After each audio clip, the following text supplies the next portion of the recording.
యథార్థపరులై నిజాయితీగా ఉండండి.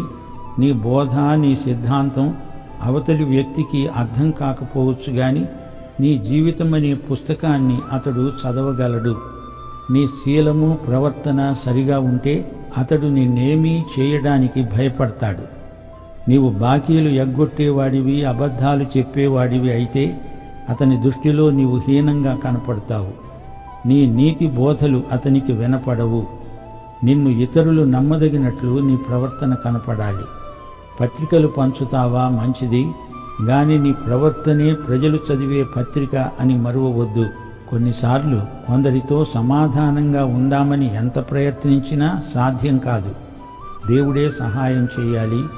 కొందరు గడుగ్గాయులుంటారు.